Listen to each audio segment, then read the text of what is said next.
Many of you have probably visited us at Thursdays on the Lawn or even come inside the house for Tuesdays in the parlor. But we as volunteers who are here so often can forget that not everyone has learned the general history of the house.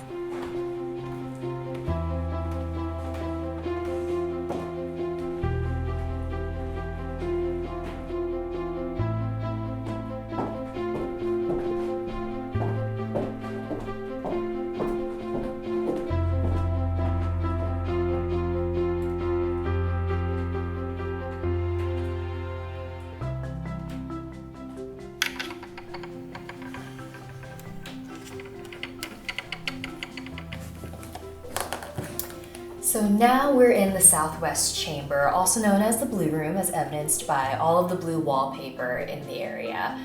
This would have been the room that the Lorings would have used as a bedchamber and is staged to look like the colonial period, the late colonial period, so 1760s to 1770s. This would have been the room that Mrs. Loring would have predominantly entertained in. The house was originally constructed in 1760 by Commodore Joshua Loring, a Tory who was married to Mary Curtis of Roxbury.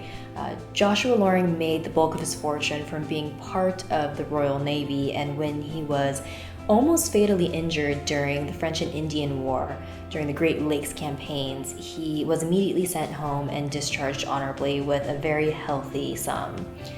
Ironically, his wife, Mary Curtis, would have hailed from one of the most patriot families during the Revolutionary War, and the Curtis family actually marries into some of those very big, mythologically grand American families, including the Reveres and the Adamses. So Mary Curtis would have been very much at odds with her husband's future politics, staying a loyalist during the Revolutionary War.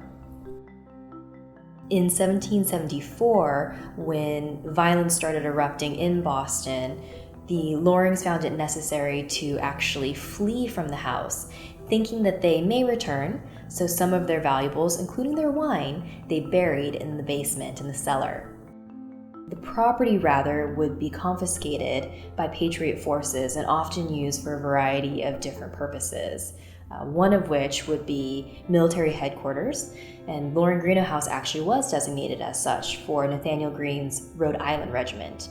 However, after the Battle of Bunker Hill, there was a desperate need for hospitals in and around the area. So General Washington, yes, the George Washington, designated this house as a place where the wounded from the battle could be brought to heal, as well as smallpox patients. Both Loyalist and Patriot forces who were wounded would have been treated at this small hospital. After 1779 and the action of the Revolutionary War began dying down in the Boston area, the house then transferred ownership to a variety of different owners, privately and publicly. In 1784, however, one of the most wealthy widows at the time, Anne Doane, purchases the house in her own right. Shortly afterwards, she marries her attorney, David Stoddard Greenough, and thus 5 generations of the Greenough family live here, all of whom were attorneys and all of whom would have farmed this land, about 60 acres of such.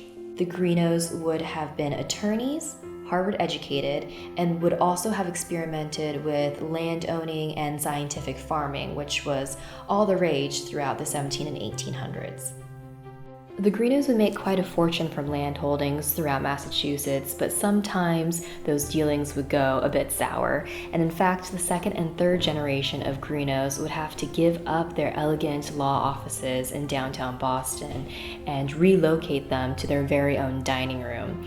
Because they were dealing with legal documents and private clients' information, they would actually have to install this small little apparatus to get them going.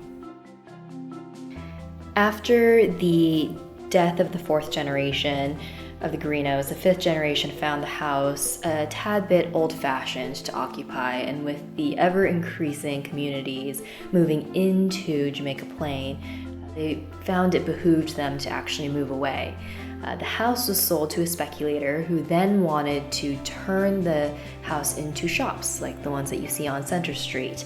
but the Jamaica Plain Tuesday Club, which was an all-women's social club, found that an awful shame.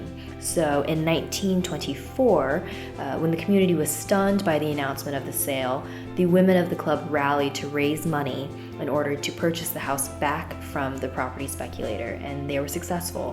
By 1927, they had paid off the entire mortgage and had then thrown a large burning of the mortgage party for all the community to attend.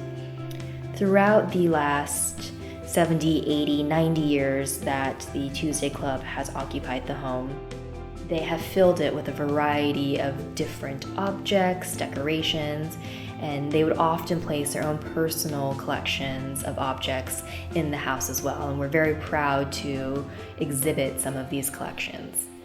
The Jamaica Plain Tuesday Club is still very much operational and in existence today. We welcome membership from all walks of life and are always looking for more volunteers and members to help preserve the Loring Greenough House. Please check out our website for more information about how to join us.